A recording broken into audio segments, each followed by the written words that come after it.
الله الرحمن الرحيم الحمد لله رب العالمين দরবার অসংখ্য শুকর সুজুদ যে মহান রব্বুল আলামিন আমাদেরকে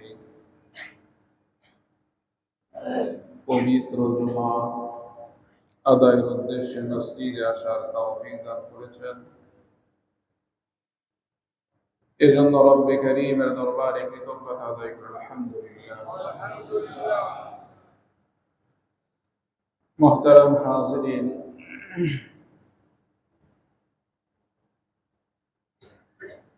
আজকের এই জুমা অনেক তাৎপর্যপূর্ণ জুমা, গুরুত্বপূর্ণ জুমা। জিলহজের প্রথম দশকের শেষ জুমা এবং জুমা এটা ইয়াউমে আরাফার জুমা। ইয়াউমে আরাফার পরের দিন হলো ইয়াউমুন নাহার, অর্থাৎ কুরবানির দিন। তো আজকের পরের দিন হলো ইয়াউমুন নাহার, কুরবানির দিন। ইসলামী শরীয়তের মধ্যে কুরবানি সাইয়্যিদুনা হযরত ইব্রাহিম আলা নবিয়িনা আলাইহিস সালাতু ওয়াস সালাম থেকে শুরু হয়েছে। যে কুরবানি, সেই কুরবানিরই রূপ। কিন্তু এই কুরবানি হযরত আদম আলা নবিয়িনা আলাইহিস সালাতু ওয়াস সালাম এর সময় থেকেই শুরু হয়েছে। সর্বযুগেই কুরবানি ছিল, প্রত্যেক শরীয়তেই কুরবানি ছিল, কিন্তু এর পন্থা পদ্ধতি স্বতন্ত্র ছিল, ভিন্ন ছিল, কিন্তু কুরবানি ছিল।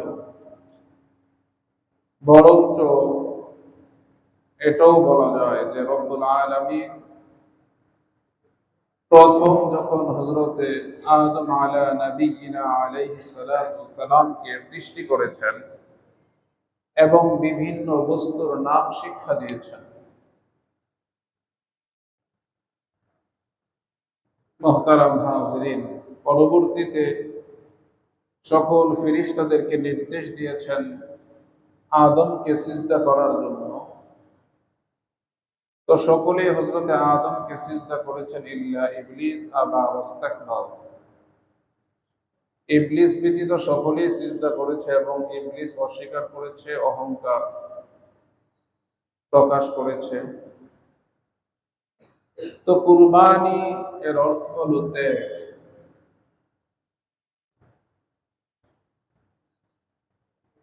ফেরেশতাদের সাথে রব্বুল আলামিনের এক ধরনের পরামর্শ বলা যায়।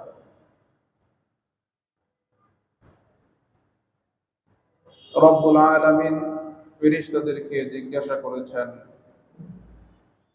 ইন্নী জাইলুন ফিল আরদি খলিফা,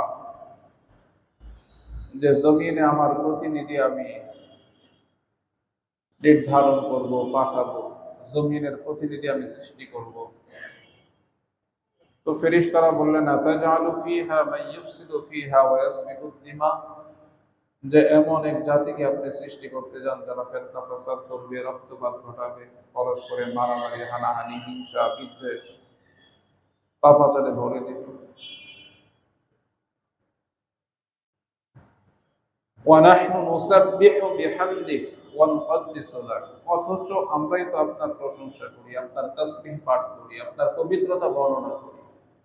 আমরা তো আপনার নাফরমানি করি না, আপনার ইচ্ছার বাহিরে আমরা চলি না, আপনার যা ইচ্ছা সেই ইচ্ছাই আমরা শতভাগ বাস্তবায়ন করি। তারপরেও আপনি এমন এক জাতির সৃষ্টির কথা বলছেন যারা পরস্পরে মারামারি, কাটাকাটি, হানাহানি করবে, রক্তপাত ঘটাবে, হিংসা বিদ্বেষের বাজার দ্বারা গরম করবে।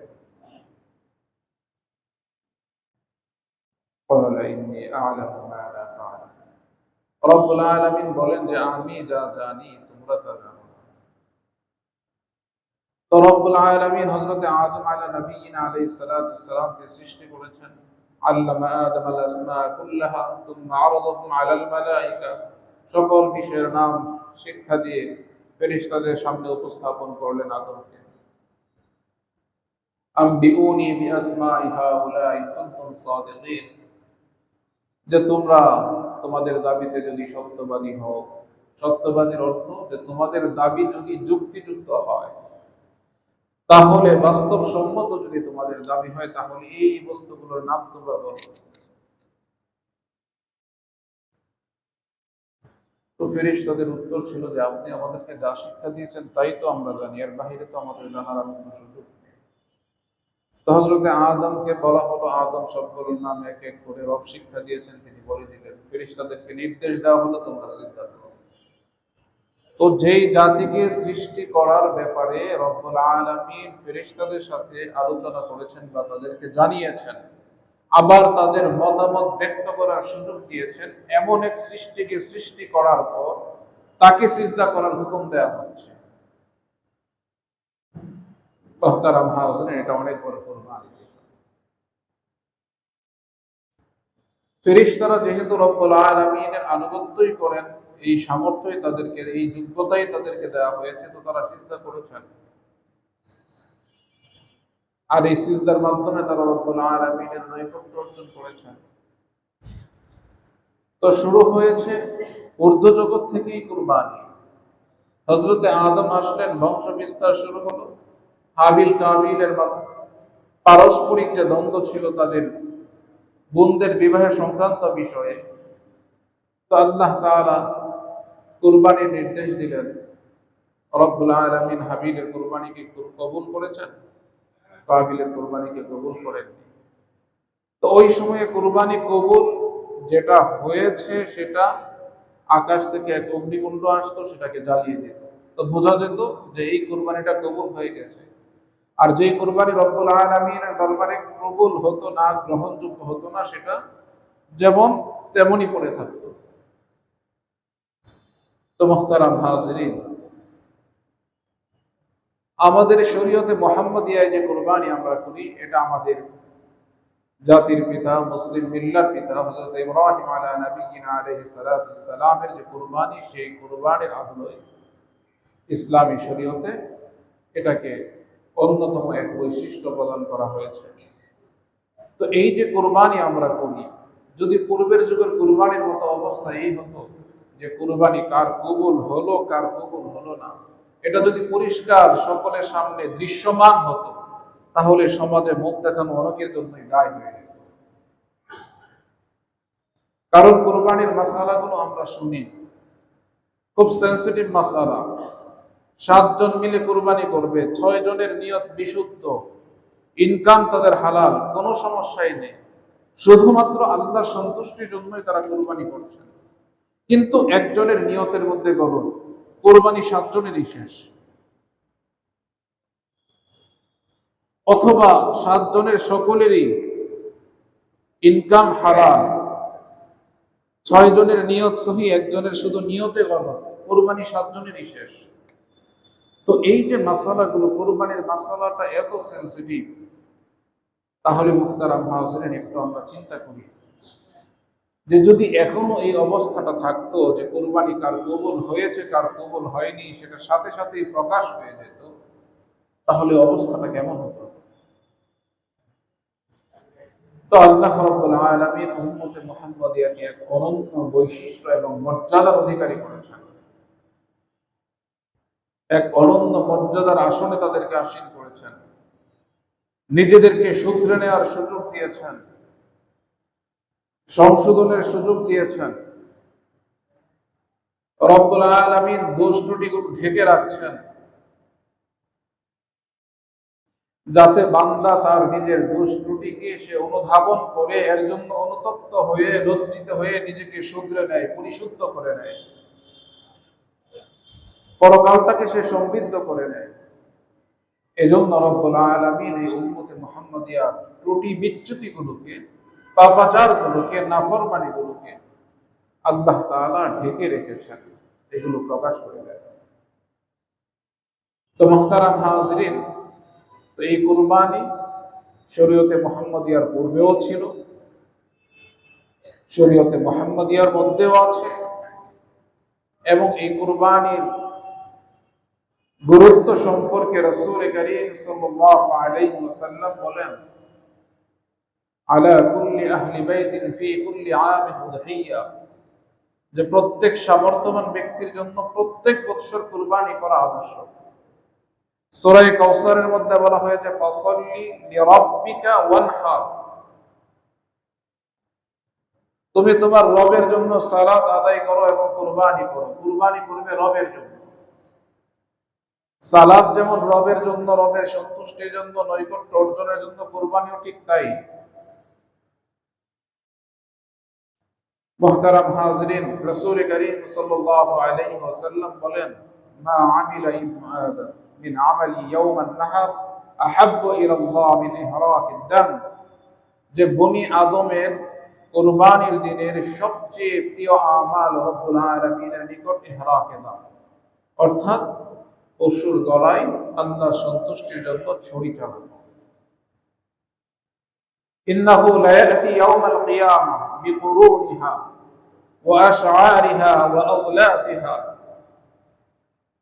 রাসূল করিম সাল্লাল্লাহু আলাইহি ওয়াসাল্লাম বলেন, যে কুরবানি যে তোমরা করো, এই কুরবানির অবস্থা হলো, এর ফজিলত হলো এই, যে এটা হাসরের ময়দানে তার শিং, তার পশম, তার খুর সহসে উপস্থিত হবে, কোনো কিছুই বাদ যাবে না। وَإِنَّ الدَّمَ لَيَقَعُ مِنَ اللَّهِ بِمَكَانٍ قَبْلَ أَن يَقَعَ مِنَ الْأَرْضِ। আমরা যে পশুর গলায় ছুরি চালিয়ে দেই,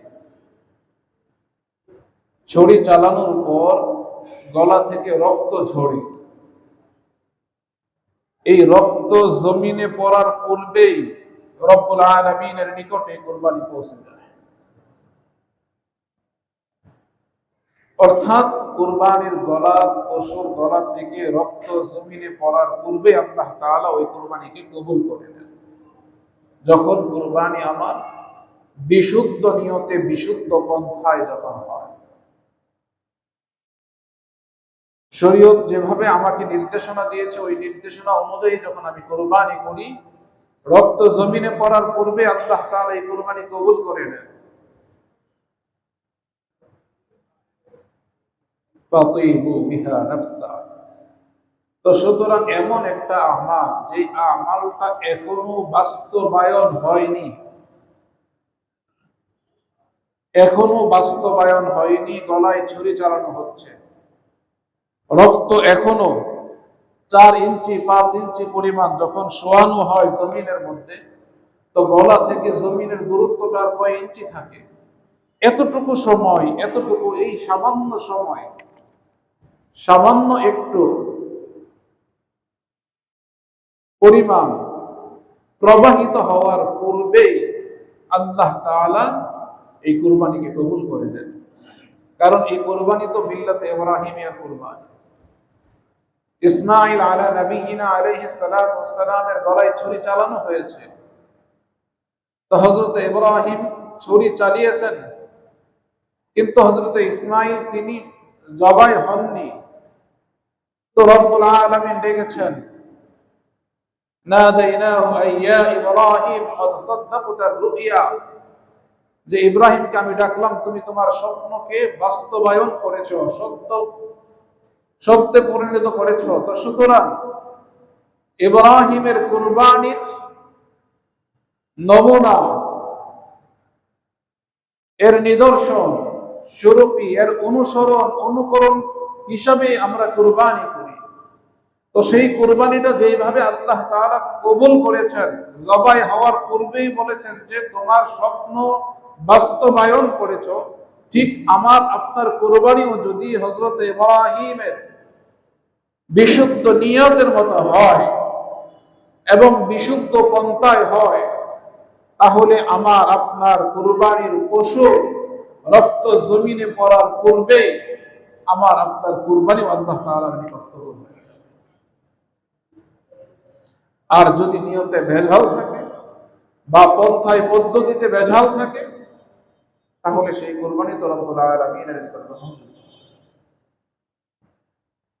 ইসমাঈল আলাইহিস সালামের জবাই হওয়া ছাড়াই যেমন রব্বুল আলামিন বলেন যে বাস্তবায়ন হয়ে গিয়েছে, ঠিক তেমনি আমার আপনার পশু জবাই পূর্ণ হওয়ার পূর্বেই, রক্ত জমিনে পড়ার পূর্বেই আমার আপনার বিশুদ্ধ নিয়ত এবং বিশুদ্ধ পন্থা অবলম্বনের কারণে রব্বুল আলামিন যেভাবে ইব্রাহিমের কুরবানিকে কবুল করেছেন, এর সাথে সাদৃশ্য রেখে আমার আপনার কুরবানি আল্লাহ তাআলা ঠিক একইভাবে কবুল করেন। মুহতারাম হাজিরিন, এই হলো সাদৃশ্য অবলম্বন। আল্লাহ তাআলা যে গ্রহণ করছেন আমার আপনার কাছ থেকে, যেভাবে ইব্রাহিমের কুরবানি গ্রহণ করেছেন, ঠিক সেভাবেই আমার আপনার কুরবানি গ্রহণ করেছেন। কিন্তু যদি চিন্তা করি হযরত ইব্রাহিমের যে ইখলাস, হযরত ইব্রাহিম আলা নবিয়িনা আলাইহিস সালাতু ওয়াস সালামের রবের প্রতি যে ভালোবাসা, রবের প্রতি যে আত্মসমর্পণ, সেই দিক থেকে যদি আমি আপনি আমার আপনার ঈমানের বিচার করি, নিয়াতের বিচার করি, সেই দিক থেকে যদি রবের প্রতি আমার আপনার যে আকর্ষণ আর ইব্রাহিম আলা নবিয়িনা আলাইহিস সালাতু ওয়াস সালামের আকর্ষণ যদি আমরা চিন্তা করি, তাহলে মুহতারাম হাজিরিন সেটা আসমান এবং জমিন থেকে আরো অনেক দূর। তারপরেও রব্বুল আলামিন তিনি রহমান, তিনি রহিম। আমাদের নিয়তের এত পার্থক্য থাকা সত্ত্বেও, আমাদের ঈমানের পার্থক্য থাকা সত্ত্বেও, রবের প্রতি আকর্ষণের পার্থক্য থাকা সত্ত্বেও আল্লাহ রাব্বুল আলামিন আমার আপনার কুরবানিকে ঠিক সেভাবেই গ্রহণ করছেন। এজন্য মুহতারাম হাজিরিন, কুরবানি বিশুদ্ধ পন্থায় বিশুদ্ধ নিয়তে কুরবানি করা যদি করে, তাহলে আল্লাহ তাআলা কুরবানিকে কবুল করেন। কুরবানির সামর্থ্য আছে, কিন্তু কুরবানি যারা করে না, তাদের ব্যাপারে রাসূল করিম সাল্লাল্লাহু আলাইহি ওয়াসাল্লাম বলেন, মান ওয়াজাদা সাআতান লিআন ইউযহিয়া, যার কুরবানি করার সামর্থ্য আছে, ফালাম ইউযহি, কিন্তু সে কুরবানি করেনি, ফালা ইয়াকরাবান্না মুসাল্লানা, সে যেন আমার ঈদগাহের নিকটবর্তীও না হয়। রাসূল করিম সাল্লাল্লাহু আলাইহি ওয়াসাল্লামের বৈশিষ্ট্য, যাকে বলা হয়েছে রাহমাতুল লিল আলামিন, বিশ্ব জগতের জন্য যিনি রহমত, দয়া এবং করুণার আধার রূপে যিনি এসেছেন। মুসলমানদের শরঈ উৎসব, দুইটি উৎসবের মধ্যে অন্যতম উৎসব হলো ঈদুল আজহার উৎসব, কিন্তু সামর্থ্য থাকা সত্ত্বেও যারা কুরবানি করবে না, রাসূল করিম সাল্লাল্লাহু আলাইহি ওয়াসাল্লাম এই আনন্দ ঘন মুহূর্তে, এই উৎসব মুখর পরিবেশে সকল মুসলমান একত্রে একসাথে রব্বুল আলামিনের দরবারে কৃতজ্ঞতা আদায় করবে, সালাত ও শুকর আদায় করবে। মুহতারাম হাজিরিন, রাসূল করিম বলেন, ফালা ইয়াকরাবান্না, সেজন্য কিছুতেই আমার ঈদগাহের কাছেও না আসে। কারণ তার এই কাজ, কুরবানিকে পরিত্যাগ করা, পরিহার করা, সামর্থ্য থাকা সত্ত্বেও না করা, এটা এতটাই নিন্দনীয়, এতটাই জঘন্য যে রাসূল করিম সাল্লাল্লাহু আলাইহি ওয়াসাল্লামের মতো এমন দয়া, মায়া, মমতার আধার যিনি, তিনিও তাকে এই আনন্দঘন মুহূর্তে তাকে কাছে আসতেও নিষেধ করেছেন। অথচ এই সমস্ত মুহূর্তে কয়েদিদেরকেও কি করা হয়, তাদের সাজা মওকুফ করা হয়, কারো সাজা কমিয়ে দেওয়া হয়। কিন্তু রাসূল করিম সাল্লাল্লাহু আলাইহি ওয়াসাল্লাম খুব কঠিন হুঁশিয়ারি বাণী উচ্চারণ করেছেন, ফালা ইয়াকরাবান্না মুসাল্লানা, সে যেন ঈদগাহের, অর্থাৎ যেখানে নামাজ, ঈদের নামাজ হয়, এর নিকটবর্তীও যেন সে না হয়। এজন্য মুহতারাম হাজিরিন, যাদের সামর্থ্য আছে তাদেরকে নির্দেশ দেওয়া হয়েছে যে ফাতিবু বিহা নাফসা, যে তারা যেন আনন্দ চিত্তে, প্রফুল্ল চিত্তে তারা যেন কুরবানি করে। কারণ কুরবানির মাধ্যমে রবের নৈকট্য অর্জন হয়, কুরবানির মাধ্যমে রব্বুল আলামিনের সন্তুষ্টি অর্জন হয়, কুরবানির মাধ্যমে বান্দা তার পাপ পঙ্কিলতা থেকে, মুক্তি লাভ করে, তার আত্মা বিশুদ্ধ হয়, দুনিয়ার মোহ থেকে সে পবিত্রতা অর্জন করে। কারণ কুরবানির একদিনে তার দীর্ঘ সময়ের মেহনত, পরিশ্রমের ঘাম ঝরানো অর্থ একসাথে মোটা অঙ্কের অর্থ খরচ হয়। যে অর্থের জন্য দিবানিশি সে ছুটেছে, সঞ্চয়ের জন্য, জমা করার জন্য, তো রব্বুল আলামিনকে সন্তুষ্ট করার জন্য একসাথে মোটা অঙ্কের অর্থ তাকে খরচ করতে হয়। তো মুহতারাম হাজিরিন, এটা অনেক বড় বিষয়। আর এই বিষয়টা যে আনন্দ চিত্তে, প্রফুল্ল চিত্তে করতে পারে, সেই কুরবানির ফজিলত অর্জন করতে পারে, কুরবানির উপকারিতা সেই লাভ করতে পারে। এজন্য মুহতারাম হাজিরিন, আল্লাহ তাআলা যেন আমাদের সকলকে এই তৌফিক দান করেন যে আমাদের যাদের উপর কুরবানি ওয়াজিব হয়েছে, আল্লাহ তাআলা যাদেরকে সামর্থ্য দিয়েছেন, তারা সকলেই যেন রব্বুল আলামিনের সন্তুষ্টির জন্য, রব্বুল আলামিনের নৈকট্য অর্জনের জন্য কুরবানি করতে পারে বিশুদ্ধ নিয়তে এবং বিশুদ্ধ পন্থায়। রব্বুল আলামিন সকলকে তৌফিক দান করেন। কুরবানির সামর্থ্য বলতে কি বোঝায়? কুরবানির সামর্থ্য বলতে বোঝায় কুরবানির দিন অর্থাৎ ইয়াউমুন নাহার, ফজরের পর থেকে নিয়ে মুহতারাম হাজিরিন, কুরবানির যে 3 দিন 10, 11, 12 তারিখের সূর্যাস্তের পূর্ব পর্যন্ত, এই 3 দিনের মধ্যে যারা নেশাব পরিমাণ মালের মালিক হয়, এর জন্য হাওলানে হাউল শর্ত না, বৎসর অতিক্রান্ত হওয়া শর্ত না। এই 3 দিনের মধ্যে কেউ যদি 52.5 তোলা রূপা বা 52.5 বড়ি রূপার মূল্যের মালিক হয়, তাহলে তার উপর কুরবানি ওয়াজিব। মুহতারাম হাজিরিন, এখন দেখা গেল কুরবানির প্রথম দিন কেউ 52.5 বড়ি রূপার মালিক ছিল না, বা এই সমমূল্যের অর্থের মালিক ছিল না। দ্বিতীয় দিন হয়েছে, বা দ্বিতীয় দিনও ছিল না, তৃতীয় দিন অর্থাৎ 12 তারিখ, কুরবানির যে শেষ সময় সূর্যাস্তের পূর্ব পর্যন্ত কুরবানি, 12 তারিখ আসরের পরে কেউ নেশাব পরিমাণ মালের মালিক হয়েছে। যদি আসরের পরে নেশাব পরিমাণ মালের মালিক হয়, তাহলেও তার উপর কুরবানি আছে। তো সুতরাং এই কুরবানির সময় যেই ব্যক্তি নেশাব পরিমাণ মালের মালিক হবে, তার উপর কুরবানি করা হবে, তাকে কুরবানি করতে হবে। এখন দেখা গেল যে যদি এই সময়ে কেউ নেশাব পরিমাণ মালের মালিক হয়, সময় আছে মাত্র 20 মিনিট, কথার কথা সময় আছে আধা ঘন্টা, এই সময়ে নেশাব পরিমাণ মালের মালিক হলে কুরবানির পশুর ব্যবস্থা করা, এটা কিভাবে সম্ভব? কুরবানির পশু ব্যবস্থা করে কুরবানি করা, জবাই করা, এটা তো খুব কঠিন বিষয়। তো মুহতারাম হাজিরিন, এই ক্ষেত্রে শরীয়তের নির্দেশনা হলো, যদি এমন হয় যে নেশাব পরিমাণ মালের মালিক হওয়ার পরেও সে কোরবানি করতে পারে নাই, তাহলে এই সময়ের পরে মধ্যম আকৃতির একটি খাসি, ভেড়া, এর মূল্য সে সদকা করে দিবে। এটা তার জন্য অপরিহার্য। এর দ্বারা তার কুরবানির যে বিধান তার উপর আবশ্যক হয়েছিল, সেই বিধানটা থেকে সে মুক্তি লাভ করবে। কিন্তু তাকে কুরবানি করতে হবে, করতে পারলো না, তাহলে তাকে পরবর্তী সময়ে অর্থাৎ এই 3 দিন 12 তারিখের সূর্যাস্তের পর থেকে মুহতারাম হাজিরিন এর মূল্য সে সদকা করে দিবে। বা কেউ কুরবানির পশু ক্রয় করেছে,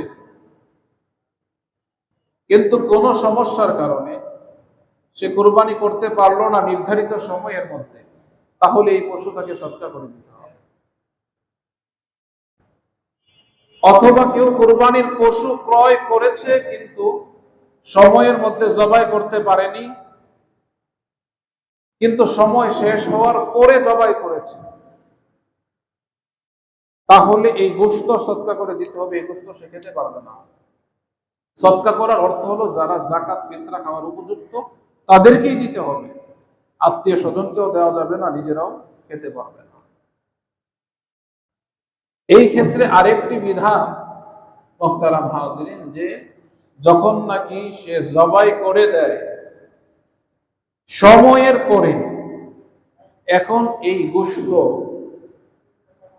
এর বাজার মূল্য যদি দেখা যায় যে মধ্যম আকৃতির ভেড়া একটা, বকরি বা খাসি, এর যা বাজার মূল্য আছে এই গোশতের মূল্যটা তার চেয়ে কম হয়, তাহলে ওই ভেড়ার মূল্য সমপরিমাণ এর সাথে যোগ করে ওই অর্থটাও সদকা করতে হবে। এজন্য মুহতারাম হাজিরিন,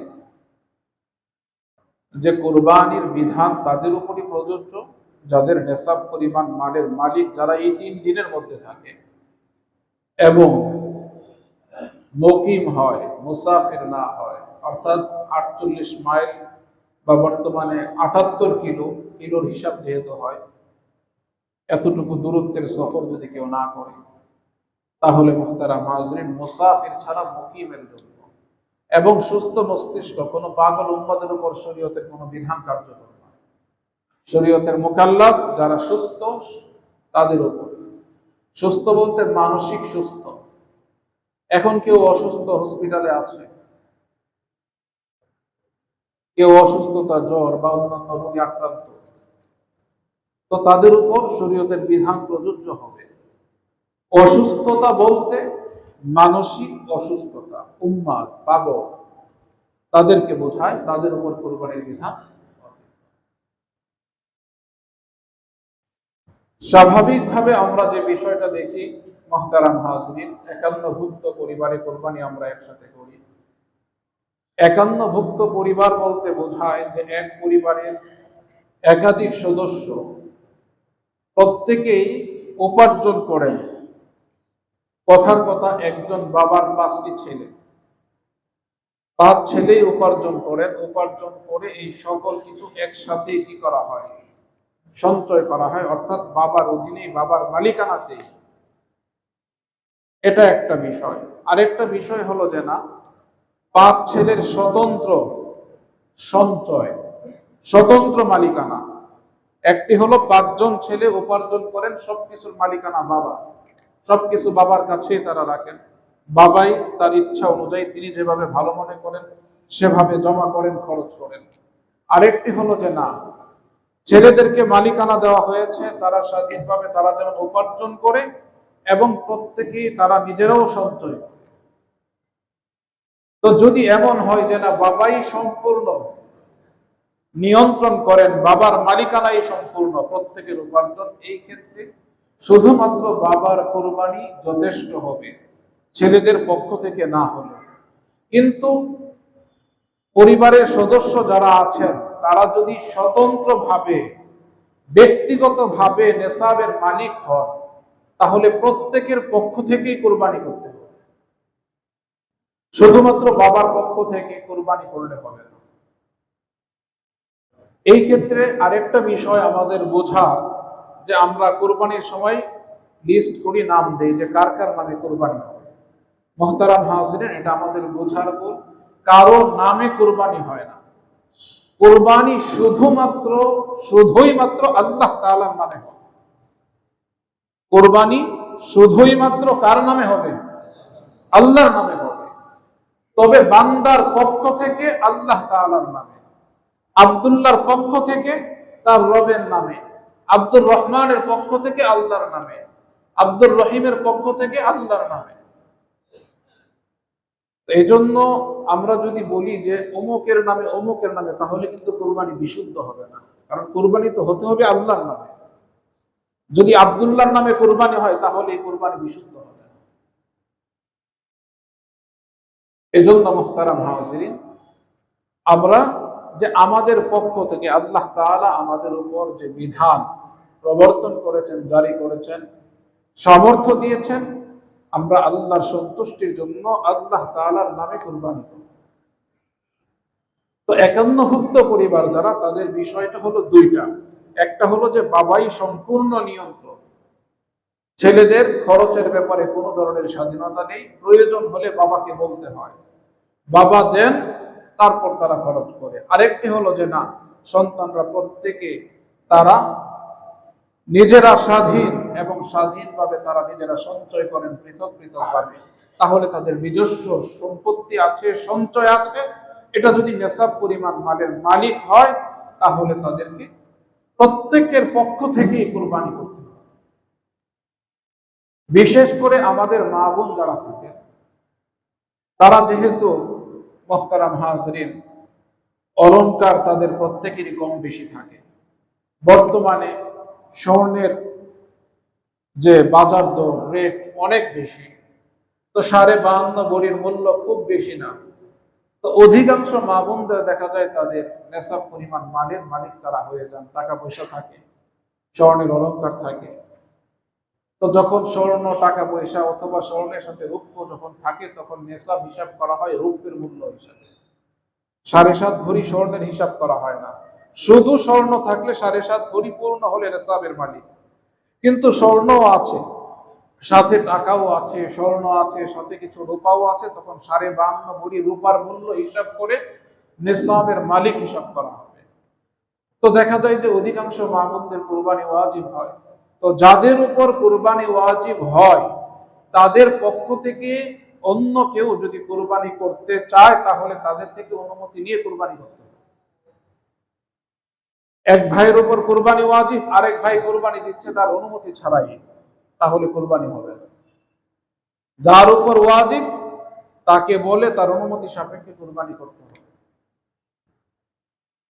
এজন্য মুহতারাম হাজরিন, বিশেষ করে এই ক্ষেত্রে মা বোনদের মধ্যে স্বামীর স্ত্রীর পক্ষ থেকে কুরবানি, স্বামী স্ত্রীর পক্ষ থেকে যদি কুরবানি করেন, বর্তমানে এর ব্যাপক প্রচলনের কারণে সাধারণত স্ত্রীর পক্ষ থেকে স্বামীরা কুরবানি করে থাকেন।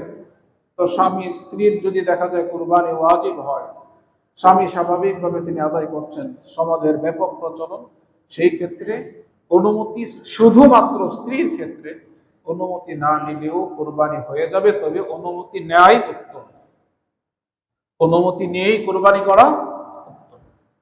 তো এই জন্য মুহতারাম হাজরিন, আর যখন নাকি আমাদের পরিবারের ভিতরে হয়, তখন পারস্পরিক কুরবানির বিষয়টা আমাদের আলোচনা হয়, জানা হয়ে যায়, তো সেটা হলো স্বতন্ত্র বিষয়। কিন্তু কোনোভাবেই একজন ব্যক্তির উপর কুরবানি ওয়াজিব, আমি তার কুরবানি করছি এ বিষয়ে সে জানেই না, এমন যদি হয় তাহলে কুরবানি হবে না। এখন দেখা গেল যে আমার ভাইয়ের কুরবানি আমি দিচ্ছি, সেও জানে, আলোচনা পরস্পরে হচ্ছে, কিন্তু তার কাছ থেকে বেসিক্যালি আমি এমন যে আমি তোমার কুরবানিটা করে দিতে চাই, অনুমতি চাই, এইভাবে তার কাছ থেকে অনুমতি নেওয়া হয়নি, চাওয়া হয়নি, এটা জরুরি না। সে যদি জানে এবং সে নিষেধ করলো না, সে চুপ থাকলো, এটা তার সমর্থন কুরবানি হয়ে যাবে। মুহতারাম হাজরিন, অনেক সময় এমন হয় যে আমাদের সন্তানরা অনেকে প্রবাসে থাকে, দেশের বাহিরে থাকে, তাদের কুরবানির বিধান যে আমরা কুরবানি কিভাবে করব, অনেক সময় সময়ের ব্যবধান হয়। তো সময়ের ব্যবধান হোক আর যাই হোক, মুহতারাম হাজরিন, যে কুরবানি আমি যখন করব, এই কুরবানি আমি বাংলাদেশে আছি, আমার কুরবানি বাহিরের দেশে হতে পারে, বাহিরের দেশের কুরবানি বাংলাদেশে হতে পারে, এতে কোনো সমস্যা নেই। রাত দিনের যে পার্থক্য কুরবানির বিষয়ে, রাতে কুরবানি মাকরুর যে বিষয়টা ছিল, সে বিষয়টা এজন্য ছিল যে রাতে পর্যাপ্ত আলো না থাকার কারণে অন্ধকারের মধ্যে কুরবানি করলো, জবাইটা সঠিকভাবে হয়েছে কিনা সে বিষয়টা অনিশ্চিত হওয়া কঠিন ছিল। কিন্তু বর্তমানে এই প্রযুক্তির যুগে দিবারাত্রির পার্থক্য করা খুব কঠিন। এই বৈদ্যুতিক আলোতে খুব পরিষ্কার বোঝা যায়। সুতরাং রাতের বেলাও কুরবানি করা, অর্থাৎ 10 তারিখ দিবাগত রাত, 11 তারিখ দিবাগত রাত, এই 2 রাতে, কারণ 12 তারিখ তো সূর্যাস্তের পূর্বেই সময় শেষ, আর 10 তারিখের পূর্বে তো কুরবানি ওয়াজিবই হয় না। তো সুতরাং 2টা রাতই থাকে, এই 2 রাতের মধ্যে যদি কেউ কুরবানি করে তাহলে কুরবানি করতে পারে, এতে কোনো ধরনের সমস্যা নেই। আরেকটি যে বিষয় মুহতারাম হাজিরিন, এই কুরবানির করার ক্ষেত্রে আমাদের জবাইয়ের যে মাসালা, নিজের পশু নিজে জবাই করা এটা উত্তম। নিজের পশু নিজে জবাই করতে না পারলে অন্য কারো মাধ্যমে যদি আমরা জবাই করাই নেই, তাহলে সেই ক্ষেত্রে পুরুষ ব্যক্তির পক্ষ থেকে যদি কুরবানি হয় তাহলে জবাইয়ের সময় সামনে উপস্থিত থাকা, অন্য কেউ জবাই করে দিল তার সামনে উপস্থিত থাকা, জবাইয়ের বিনিময় পারিশ্রমিক দেয়া নেয়া এটা বৈধ, জায়েজ, বরঞ্চ দেয়াটাই উত্তম। কারণ আমার কুরবানি আমার পক্ষ থেকে, আমি আল্লাহর সন্তুষ্টির জন্য কুরবানি করছি, অপর আরেকজনকে এখানে আমি শরীক করছি, সে আমাকে সহযোগিতা করছে। তো সুতরাং এই জবাইটার মাধ্যমেই তো কুরবানিটা পূর্ণ হবে। তো কুরবানি পূর্ণতার মধ্যে অন্য কারো শরীকানা গ্রহণ না। তবে কেউ জবাই করে দিল, কোনো মূল্য নিল না, মুহতারাম হাজির, তাহলে সেটা স্বতন্ত্র বিষয়।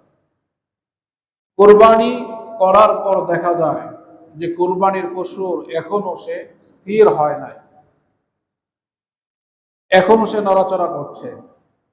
তো আমরা কষাই নেই, তাদেরও খুব তাড়া থাকে, আমাদেরও তাড়া থাকে, বরং আমাদের থেকে তাদের তাড়াটা আরো বেশি হয়। মুহতারাম হাজরিন, এই ক্ষেত্রে তারা যে কাজটি করে যে পশু জবাই করার সাথে সাথে তারা ছুরি দিয়ে গলার মধ্যে ভিতরে তারা পাড় দিতে থাকে, পায়ের নখগুলো কাটতে থাকে, তখনও কুরবানির পশু জবাইয়ের পর স্থির হয়নি, ঠান্ডা হয়নি। এটা জুলুম, এটা অন্যায়, এটা বড় অপরাধ, এটা কোনোভাবেই গ্রহণযোগ্য নয়। তো এজন্য দাঁড়ায়া থাকা এবং কসাইয়ের সাথে চুক্তি ভাবেই করা যে স্থির হওয়ার পূর্ব পর্যন্ত তুমি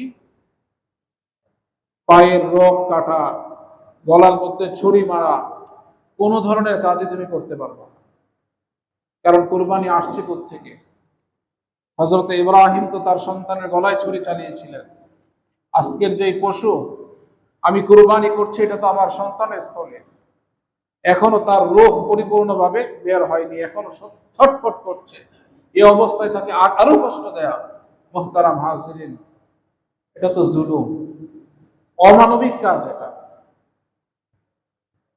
তো এই বিষয়টা অনুধাবন করা এবং এই বিষয়ে সচেতন হওয়া, সচেতন থাকা যে কোনো অবস্থাতেই পশুর গলায় যেন এইভাবে ছুরি চালানোর পর এইভাবে গলার ভিতরে যেন ছুরি দিয়ে পাড় দেওয়া না হয়, পায়ের নখ এগুলো যেন কাটা না হয়। পশু স্থির হবে, শান্ত হবে, স্বাভাবিক হবে, তারপরে তার কাজ শুরু হবে। কতক্ষণ সময় লাগে? 1-2 মিনিটের জন্য মুহতারাম হাজরিন আমরা ধৈর্য ধারণ করতে পারি না।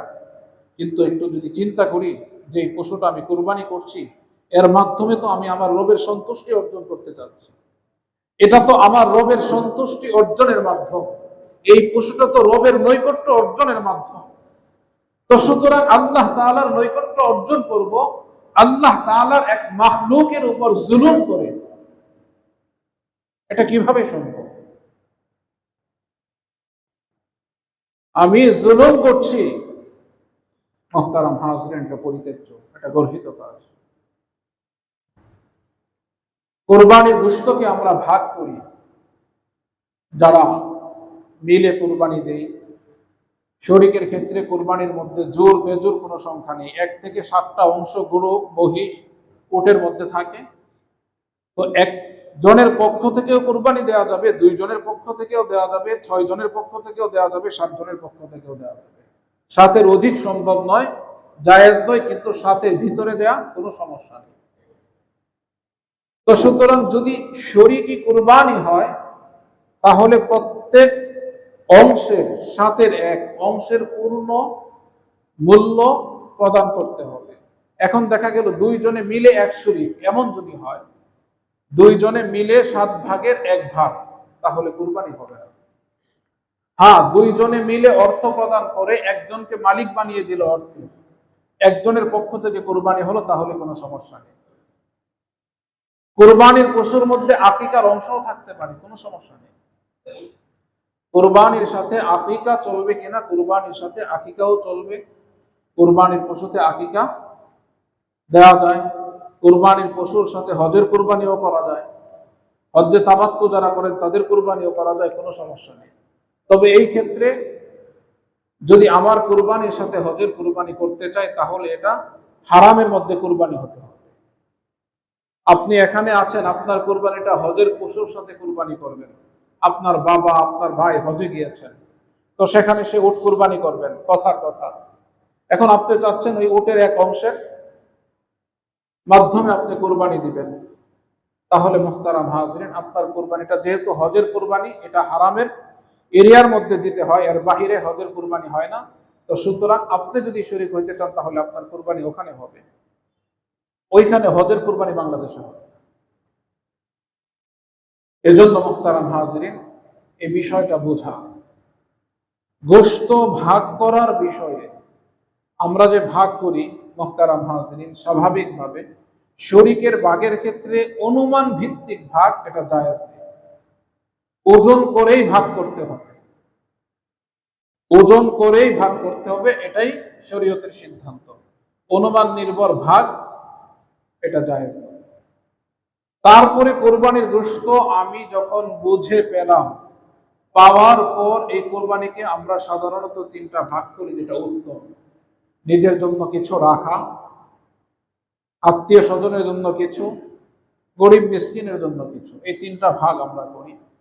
এই তিনটা ভাগ এটা অপরিহার্য, ফরজ, ওয়াজিব না, এটা উত্তম। তো এই তিন ভাগ আমরা করি। মুহতারাম হাজরিন, আমার কুরবানির মাধ্যমে রবের সন্তুষ্টি অর্জন করতে চাই, যখন কোনো ভিক্ষুক আসে তাকে ফিরিয়ে না দেয়া, লিসাইলি ওয়াল মাহরুম। কারণ আমাদের যে সম্পদ, আমাদের যে সঞ্চয়, এর মধ্যে যারা ভিক্ষুক আছে, অভাবগ্রস্ত আছে, তাদের হক আছে।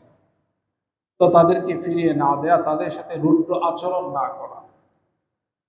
তো দেখা যায় আসে, তাদের আচরণ অনেক সময় বিরক্তিকর হয়। মুহতারাম হাজিরিন, ধৈর্যের সাথে পরিস্থিতি মোকাবেলা করা, কোনো অবস্থাতে তাদের সাথে এমন পবিত্র দিনে পবিত্র একটি আমালের কার্যক্রম সমাধা করতে গিয়ে এমন কোন আচরণ আমার থেকে প্রকাশ না পাওয়া যেটা অন্যের কষ্টের কারণ হয়। হতে পারে তার আবদার বা তার বারবার তাগাদা দেয়া, সেটা আমার জন্য বিরক্তির কারণ। আমি ধৈর্য ধারণ করি, সবর করি, আল্লাহ তাআলা এর জাযা আমাকে দিবেন। অনেক এলাকার মধ্যে সমাজ ভিত্তিক গোশত বন্টন করা হয়, যে সমাজের মধ্যে নির্ধারিত একটা অংশ পৌঁছাতে হয়। মুহতারাম হাজরিন, সমাজের মধ্যে নির্ধারিত অংশ পৌঁছানোর পর ওইখান থেকে সমাজের যারা নেতৃস্থানীয় আছেন তারা ওই গোশতটা লিস্ট করে, যারা কুরবানি করে নাই তাদের কাছে তারা পৌঁছান। তো স্বাভাবিক বাহ্যিক দৃষ্টিতে এই বিষয়টা আমাদের কাছে সুন্দর মনে হয়, যে যারা সমাজে যদি আমি দিয়ে দিই, আমার পক্ষে এই সমাজের সকল গরিব দুঃখীর কাছে পৌঁছানো আমার পক্ষে সম্ভব না। আমি একটা খাসি কুরবানি দিলাম, তো একটা খাসির ওজন কতটুকু? আমি 3 ভাগ করলে গরিব মিসকিনের জন্য যদি আমি 1 ভাগ দিই, তাহলে কয় পিস হবে? তো কয়জনকে আমি দিতে পারবো? কিন্তু সমাজে যখন একসাথে উঠানো হয়, যারা কুরবানি করেছেন সকলের কুরবানি থেকে কিছু কিছু অংশ আসে, তখন দেখা যায় এগুলো মিলিয়ে দেয়া হয়, সকলকেই দেয়া সম্ভব হয়। এটা বাহ্যিকভাবে খুব সুন্দর, কিন্তু আসলে এই বিষয়ে শরীয়তের নির্দেশনা কি? দেখেন, কুরবানির ক্ষেত্রে যখন আপনি কুরবানি করলেন, কুরবানির পূর্ণ গোশতের বিষয়ে কিন্তু আপনাকে শরীয়ত এখতিয়ার দিয়েছে, অধিকার দিয়েছে, স্বাধীনতা দিয়েছে। আপনি পূর্ণটা যদি রেখে দেন, নিজেই খাবেন, খেতে পারেন, এটা অনুত্তম, কিন্তু নাজায়েজ, হারাম না। এখন সমাজের মধ্যে যখন গোশত উঠানো হয়, সেখানে বাধ্যবাধকতা থাকে।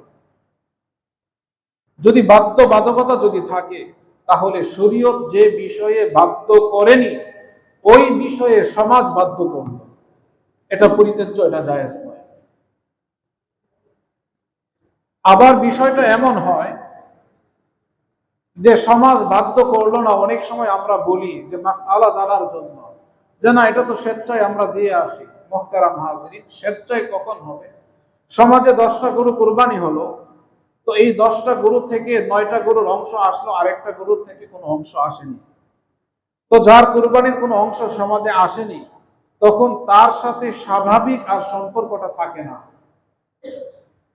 এই কুরবানির পূর্বে তার সাথে দেখা হলে যেমন স্বাভাবিক আচার আচরণ ছিল, অংশ না যাওয়ার কারণে সেই স্বাভাবিক আচরণটা থাকে না, দৃষ্টিভঙ্গির পরিবর্তন হয়ে যায়, তাহলে বোঝা গেল এটা ঐচ্ছিক নয়, এটা স্বাধীনভাবে এই ব্যবস্থাপনাটা করা হয়নি, বরং এটা এক ধরনের বাধ্যবাধকতা। আবার কোন সমাজে তো বাধ্যবাধকতা আছে, সমাজের লোকজন গিয়েই নিয়ে আসে, তো সেটা তো কোনোভাবেই জায়েজ নয়। তো এই জন্য মুহতারাম হাজরিন, সমাজের যে সিস্টেম, এই সিস্টেমে যদি আমরা আসতে চাই, তাহলে এটা ঘোষণা থাকতে পারে, যারা চান তারা এখানে দিবেন, এটা যারা হকদার তাদের কাছে পৌঁছে দেওয়া হবে। আমরা গরিব মিসকিনের জন্য জমা করছি, গরিব মিসকিন যারা আছে তাদের কাছে পৌঁছে দেওয়া হবে। যাদের মনে হয় যে আমরা এখানে দিলে সহজে আমাদের কাজটা সহজ হলো, সমাজের দায়িত্বশীল যারা তারা দায়িত্ব গ্রহণ করেছেন, সেটা স্বতন্ত্র বিষয়। কিন্তু সাধারণত বিষয়টা এমন আদৌ হয় না। সমাজের প্রত্যেকটা কোরবানি থেকে লিস্ট হয়, এগুলো লিস্ট করে সেখানে হিসাব করা হয়, ভাগ বাটোয়ারা করা হয়, নিজেদের মধ্যেও আদান প্রদান হয়। মুহতারাম হাজরিন, নিজের ভাগ তো নিজে রেখেই দেই। যেখানে সমাজে গরিব মিসকিনদের জন্য দিয়ে দেওয়া হয়, তখন একটা বিষয় হলো আমি যেটা দিয়ে দিলাম সেটাকে আবার আমি গ্রহণ করা। হাদিসের মধ্যে যেমন এসেছে যে কাউকে হাদিয়া দিল, দেওয়ার পর সেটাকে আবার নিয়ে আসলো, এটা কেমন যেন বমি করে সেই বমিকে আবার গলতকরণ করা। এটা তো নিকৃষ্ট কাজ। তো এই সমাজের মধ্যে এটারও একটা সিস্টেম আছে যে পরস্পর এই সমাজ থেকে যারা কুরবানি দেয় তাদের কাছেও অংশ পাঠানো হয়। অনেক সমাজের মধ্যে এরকমও আছে, তাদের কাছেও পাঠানো হয়, গরিবদের মাঝেও পাঠানো হয়। তাহলে মুহতারাম হাজরিন, এগুলো বাহ্যিকভাবে যদিও সুন্দর মনে হয়, কিন্তু এটা শরীয়ত পরিপন্থী। এগুলো কোনো অবস্থাতেই শরীয়ত অনুমোদন করে না। কুরবানির বিষয়ে সম্পূর্ণ কুরবানি দাতা স্বাধীন, তিনি যদি চান যেভাবে চান সেভাবেই তিনি বিলি করবেন, এটা তার স্বাধীনতা। শরীয়ত দিয়েছে, সেখানে আমি কোনো সমাজের অধিপতি হয়ে বাধ্যবাধকতা তার উপর আরোপ করতে পারি না। যদি করা হয় তাহলে এটা জুলুম হবে, যদি করা হয় এটা নাজায়েজ হবে, যদি করা হয় এটা গুনাহ হবে। এজন্য মুহতারাম হাজরিন, এই বিষয়গুলো আমরা খেয়াল রাখবো। কুরবানির পশু অনেক সময় দেখা যায় যে পশু তো বাজার থেকে আমি নিয়ে আসলাম, কিন্তু আনার পর পশু অসুস্থ হয়ে গেছে। তো যদি কুরবানির পশু এমন অসুস্থ হয় যে অসুস্থতার কারণে জবাইয়ের স্থান পর্যন্ত সে তার নিজের পায়ে ভর দিয়ে যেতে পারে না, ওই পশু দ্বারা কুরবানি হবে না। 3 পায়ে হেঁটে গেল, 1 পা খুঁড়িয়ে খুঁড়িয়ে গেল, 1 পা সে মাটিতে ফেলতে পারে না, এর দ্বারা কুরবানি হবে না। গরুর শিং ভেঙে গেছে, ভেঙ্গে মস্তিষ্কের ক্ষতি পৌঁছিয়ে গেছে, তাহলে এই পশু দ্বারা কুরবানি হবে না। কান কাটা অর্ধেকের বেশি, লেজ অর্ধেকের বেশি কাটা বা অর্ধেক কাটা, এই সমস্ত পশু দ্বারা কুরবানি হয় না। অন্ধ পশু কুরবানি হবে না। মুহতারাম হাজরিন, পশু নিখুঁত হবে। অনেক পশুর কানে ছিদ্র থাকে, এই বিষয়টা আমাদের বেশি খেয়াল করার বিষয়, যে পশুর কানের মধ্যে ছিদ্র থাকে। বিশেষ করে যারা বড় খামারের মধ্যে ট্যাগ লাগানো হয়, অথবা মহিষ, চড়ের মধ্যে মহিষ রক্ষণাবেক্ষণ করা হয়, সেখানে তাদের লালন পালন করা হয়, তো এগুলোর দেখা যায় ট্যাগ লাগানো থাকে, এভাবে ছিদ্র করে লাগিয়ে দেয়, বড় হইতে থাকে ছিদ্র, বড় হইতে থাকে। তো কানের মধ্যে যদি ছিদ্র থাকে, তাহলে মুহতারাম হাজরিন, ওই পশু দ্বারা কুরবানি করা মানা। তো আমি কুরবানি করব আমার হালাল উপার্জনের মাধ্যমে, কষ্টার্জিত পয়সায়, তাহলে আমি এমন পশু কেন ক্রয় করব যে পশু দ্বারা কুরবানি করলে কুরবানির মধ্যে কোনো ধরনের ত্রুটি সৃষ্টি হবে।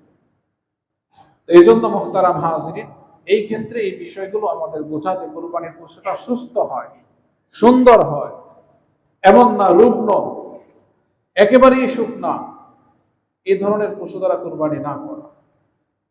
অনেক সময় দেখা যায় যে কুরবানির পশুর মধ্যে মুহতারাম হাজরিন, যদি কেউ গাভী কিনে, অনেক সময় বাচ্চা হয়, তো যদি বাচ্চা হয় তাহলে ওই বাচ্চাকেও কি করে দিতে হবে? জবাই করে দিতে হবে।